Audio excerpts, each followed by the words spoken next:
이스라엘을 애굽에서 건져내신 하나님은 그들에게 가나안 땅을 약속하셨죠. 이것은 일찍이 아브라함에게 하신 그 약속의 말씀을 신실하게 이루시려는 하나님의 뜻입니다. 그 하나님의 뜻에 대한 이스라엘의 반응, 우리의 반응은 오직 순종이어야지 됩니다. 하나님은 뜻을 정하시고 그 일을 이루어 가셔요. 우리가 아니어도, 내가 아니어도 반드시 하나님은 하나님의 뜻을 이루시고 성취하십니다. 그 하나님의 뜻이 나를 통해서 이루어지기 위해서는 그 순종하는 나, 그러니까 순종하는 우리가 되어야지만이 그 하나님의 뜻을 이루어 갈 수 있는 것이죠.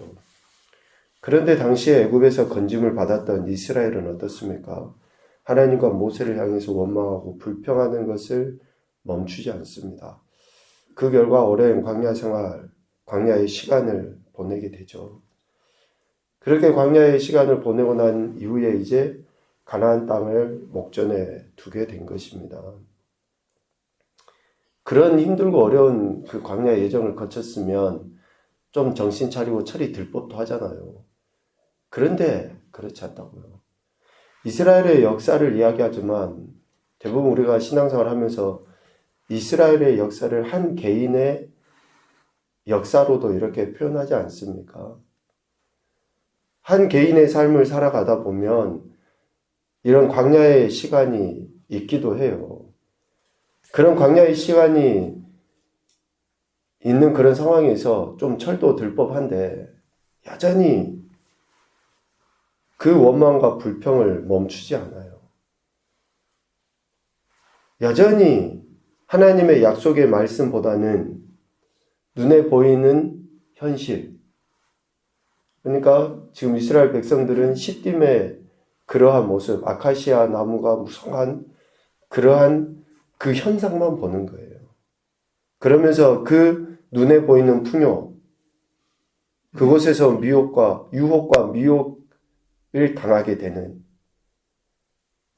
현실에 안주하려는 이러한 그 행태들을 보였었잖아요. 하나님의 말씀이 지금 자신들의 삶을 여기까지 인도했음에도 불구하고 그 하나님의 말씀은 안중에 뒀고 눈에 보이는 현실에 더 청렴하는, 그런데 하나님은 또 그대로 내버려 두시지를 않죠. 왜? 하나님이 약속하신 것은 시딤이 아니거든요. 하나님이 약속하신 것은 지금 여기가 아니에요. 지금 이곳은 잠깐 지나가야 되는 것이고 이곳에서 영원토록 살라고 하나님께서 애굽에서 건져내신 게 아니거든요. 그래서 하나님은 진노하십니다. 그 진노의 표현으로 연병을 내리시죠. 24,000명이나 죽임을 당하게 됩니다. 죄의 삭은 사망이다 라는 말씀은 진리입니다. 결코 바뀌어지질 않아요. 죄의 값은 반드시 사망으로 대신할 수밖에 없습니다. 공의의 하나님은 스스로 그 공의를 거스를 수 없어서 반드시 죄의 값을 치르게 하시는 거거든요. 하나님의 뜻을 거슬러 불순종한 인생들에 대해 하나님은 심판하십니다. 그런데 그 공의 안에는 사랑이 전제되어 있기 때문에 그 심판을 하는 가운데서도 하나님의 뜻을 행할 사람들을 남겨두십니다. 참 이게 하나님의 마음이 어떠하실까 우리가 생각을 해보게 되는데, 그 공의를 행하시면서도 하나님의 뜻을 이루어가야 될 그러한 인생들을 남겨두시죠.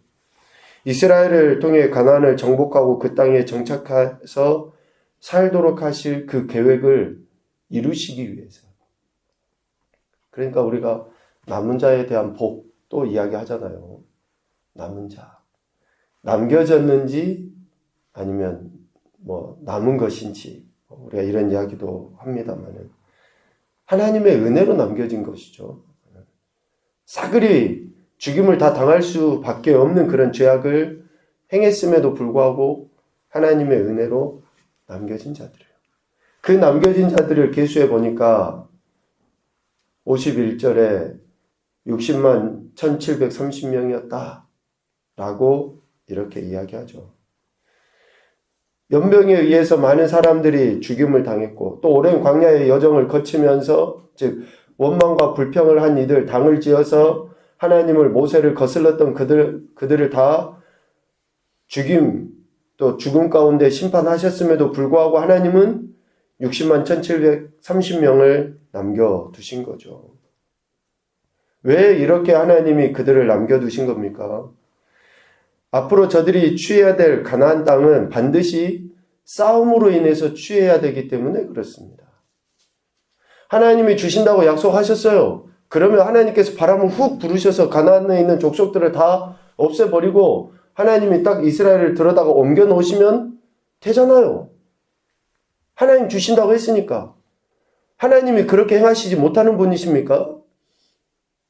아니, 하나님이 그 어마어마하게 크다고 하는 그 가나안 족속들 튕겨버리면 훅 날아가고 공상 만화영화 같이 그냥 하나님께서 이스라엘을 딱 떠가지고 옛날 그 진인가 뭐 그런 거 있잖아요. 만화. 딱 들어서 하나님께서 이스라엘을 가나안 땅에 갖다 놓으면 끝이잖아요. 그런데 왜 그렇게 하시질 않는 거예요?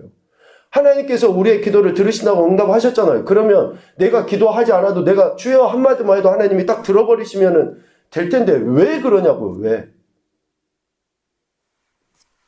가나안 땅은 반드시 싸워서 쟁취하는 거예요. 다시 말하면 우리의 순종으로 인해서 기도가 응답이 되는 거고 우리가 하나님의 말씀에 대한 태도로 인해서 약속하신 것이 성취되어지는 거지. 여러분 이런 영적인 원리를 우리가 알면도 불구하고 왜 주저주저 합니까? 왜 머뭇거리고 있는 거예요? 미안하지만 아직까지 시딤에서 못 벗어난 거예요. 아직까지 시딤에 머물러 있는 거예요. 여기가 좋사오니. 지금 이 물질적인 풍요, 지금 내가 누리고 있는 것들, 내가 가지고 있는 기득권 이걸 내려놓지 못하니까 결단을 못하는 거예요. 지금 이스라엘 백성은 가나안과 싸워야지만이 가나안 땅을 취할 수 있습니다. 그래서 하나님은 그 원망과 불평을 습관적으로 하는 이들을 싸그리 다 죽여버리지 아니하시고 60만 1730명을 남겨두셨던 거예요. 오늘 우리에게 이마만큼이라도 믿음 있고 이마만큼이라도 살아갈 수 있는 힘을 하나님이 허락하신 것은 뭡니까? 우리가 싸워서 취하도록 하기 위함이에요. 우리가 순종해서 믿음으로 순종해서 하나님이 약속하신 것을 우리를 통해서 이뤄가도록 하시기 위해서 하나님이 이마만큼의 믿음이나 이마만큼의 힘을 주신 겁니다. 약속하신 것을 성취하기 위해서 그래서 반드시 영과 육의 싸움, 결단이 있을 수밖에 없다는 것을 이야기하죠. 싸움에 나갈 만한 자를 계수함으로 그 전쟁을 준비하고 실제적으로 싸워서 순종해서 그것을 취하도록 하신 것입니다. 이렇게 계수된 사람들이 정복 전쟁을 치르고 그 이후에 그 가나안 땅에 정착하여 살게 됩니다. 정착하여 살게 될 때 이렇게 땅을 나누고 거기에 정착하여 살아라라고 이야기해요. 하나님은 명수대로 땅을 나누어 기업을 삼게 하실 것을 53절에 말씀하시죠. 이 명수대로 땅을 나눠주어 기업을 삼게 하라. 이스라엘이 살아야 하고 취해야 할 땅은 지금 모압 아니면 애굽 땅이 아니잖아요. 하나님께서 하신 가나안 땅, 약속하신 그 가나안 땅이에요. 그러니까 계수된 사람들은 가나안 땅, 가나안 족속과 전쟁을 통해서 그 땅을 정복한 후에 그곳에서 정착하여 살아야 된다는 거예요. 그런데 그 명수대로 땅을 나눠줘요. 수가 많은 자는 54절 이야기하죠. 수가 많은 자에게는 기업을 많이 주고 수가 적은 자에게는 기업을 적게 줘라. 땅 분배하는 것의 첫 번째 원칙이 바로 이겁니다. 인구수에 비례해서 많은 지파는 넓게, 적은 지파는 좁게. 그 기준을 분명하게 세우셨어요. 하나님의 참되고 공의로우심을 나타내 보이는 것이죠. 평등이 아닙니다. 평등이 아니에요. 지파 수에 따라서, 인구 수에 따라서 하나님이 분명하게 하신 거죠. 그러니까 각자의 형편에 따라 필요를 채워주시는 하나님이심을 알 수 있어요. 왜 하나님이 지금 내게 이만큼 주셨는가? 왜 다른 사람에게는 이만큼 줬는가? 우리는 눈에 보이는 이만큼 또 이만큼을 가지고 비교합니다. 상대적으로. 다시 이야기하지만 신앙은 상대적일 수가 없어요. 절대적이에요. 아니, 하나님이 절대적인 분이시고 우리 각자가 절대적인 존재로 하나님이 지으셨잖아요. 그런데 우리는 상대적으로 바라보고 평가하고 그 평가가 결국 뭘로 나타납니까? 원망과 불평과 시기와 질투로 나타나요.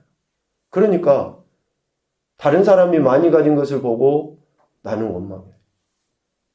내게는 그렇게 많이 필요 없으니까 하나님이 이만큼 주신 거예요. 아멘을 안 하시잖아요, 여러분들. 더 많이 가져야 되는데. 아니, 하나님이 지금 내게 이만큼 필요하니까 나한테는 이만큼만 주셨는데 다른 사람이 이만큼 가진 것을 보고 하나님 너무 불공평해. 하나님 원망하고. 여러분, 땅 분배의 제1 원칙이 이거라니까, 인구수. 그러니까 하나님께서는 하나님의 주권에 의해서 이스라엘 백성들을 세밀하게 이끄시고 인도하시는 거예요. 하나님의 주권에 의해서. 그러면서 이렇게 인구수에 따라서 분배를 하는데, 인구수가 많으면 어때요? 힘이 크잖아요, 힘이 커. 힘이 크다라고 하는 것은 뭡니까? 자기가 뭔가 하고 싶은 대로 할 수 있다라는 거예요. 그러니까 인구수가 많은 지파들은 어떨까요?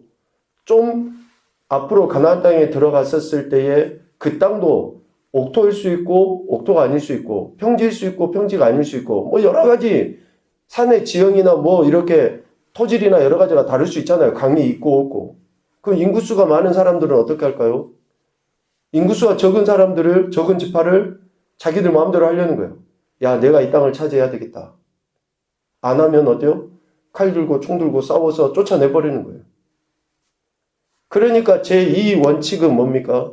인구수에 따라서 땅을 분배하도록 하지만 제2 원칙은 제비뽑기예요. 제비뽑기. 오직 제비 뽑아 나누어 조상 지파의 이름을 따라 얻게 하신 것입니다. 인구수가 아무리 많아도 제비를 뽑았는데 산지를 뽑으면 어때요? 거기 가서 살아야 돼요. 인구수가 적은데 옥토를 뽑았어요. 제비 뽑기로. 그러면 거기서 사는 거예요. 그런데 이렇게 되면 참 더 좋을 것 같아요. 인구수가 많으니까 산지를 뽑아도 쾌간을 하고 잘 살 수 있으니까. 인구수가 적은데 산지를 뽑으면 어때요? 빌빌이 맨날 고생만 하고 먹을 것도 없고 형님네 가서 손 덜비 올리고 이렇게 해야 될 거 아니에요. 근데 이제 그조차도 모르죠. 인구수가 적어도 산지를 뽑을 수도 있고 인구수가 많아도 뭐 옥토를 뽑을 수도 있고 전적으로 제비뽑기를 통해서 이 제비뽑기를 통해서 하나님께서는 이스라엘 백성들의 앞으로 정착해 살아야 할 땅을 나누게 하시죠.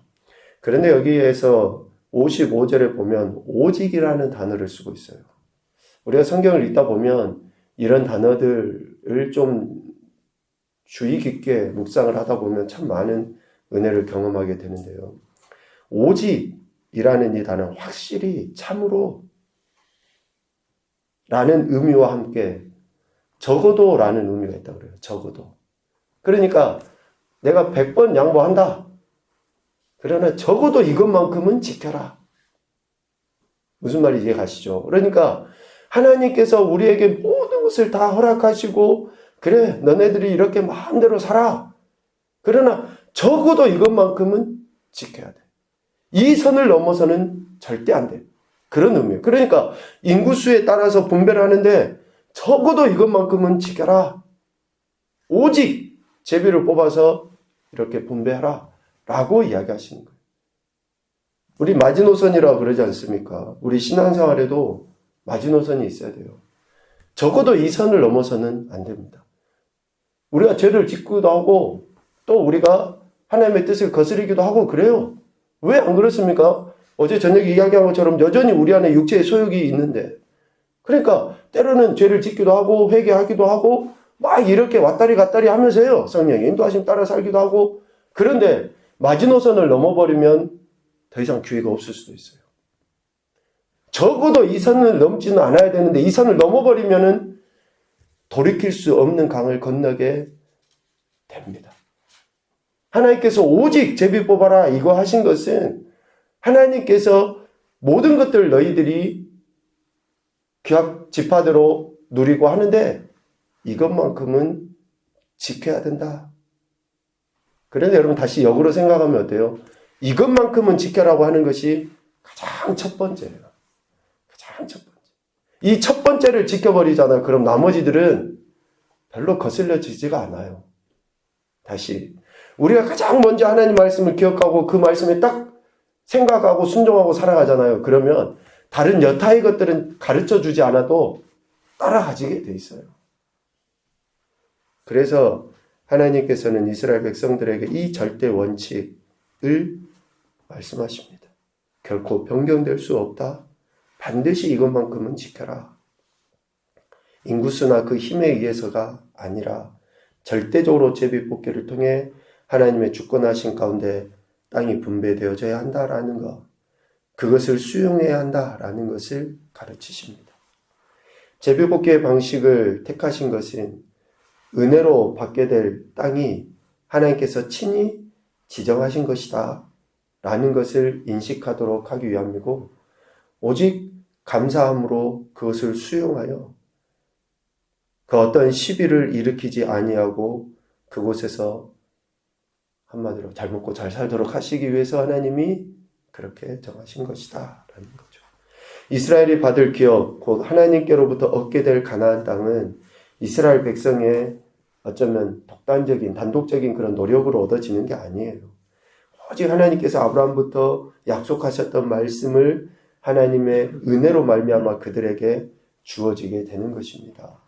오늘 우리의 삶도 마찬가지죠. 그래서 하나님 은혜를 생각하고 더 겸손히 하나님 말씀에 귀를 기울이고 순종하는 삶, 영적 싸움에서 이렇게 승리하기 위한 순종의 태도를 보여야 하는 것이죠. 첫 번째 교훈입니다. 범사에 하나님의 주권을 인정하는 믿음이 있어야 한다. 참 말은 쉬운데요. 우리가 범사에 하나님의 주권을 인정하는 것이 참 어렵습니다. 앞서 이야기하는 것처럼 상대적이기 때문에 그래요. 세상이, 우리의 아직까지 그 생각들이. 그러나 절대적입니다. 그래서 하나님의 주권을 인정하는 믿음이 있어야 한다. 두 번째, 평등보다 더 중요한 것은 하나님께 세우신 질서이다. 평등보다 중요한 것은 하나님께 세우신 질서이다. 왜 지금 세상이 이렇게 혼란합니까? 평등을 이야기해요. 인권을 이야기하고 그걸 무시하는 것은 아닙니다. 평등을 강조하면 강조할수록 질서는 무너지게 되어 있습니다. 권위 질서. 이 권위 질서, 하나님 세우신 질서를 무시해버리는 평등은 평등이 아니에요. 그래서 혼란하고 세상이 더 이렇게 암울해지는 것입니다. 적어도 우리 그리스도인들은 평등을 외치는 자들이 아니라 하나님의 질서, 권위를 외치는 자들입니다. 그래야지만이 제대로 된 평등이 삶에서 실현되는 거예요. 실현. 세 번째, 하나님의 뜻하심에 대한 우리의 태도는 오직 순종과 감사해야 한다. 오직 순종과 감사해야 한다. 이러한 태도들이 있을 때 하나님께서 약속하심들이 우리의 삶의 현장에서 이루어져 가게 될 줄로 믿습니다. 오늘도 하나님의 기뻐하신 뜻을 위해서 올바른 신앙과 삶의 태도로서 오늘 한 날을 살아내는 저와 여러분 되시기를 주님의 이름으로 축복합니다. 아멘.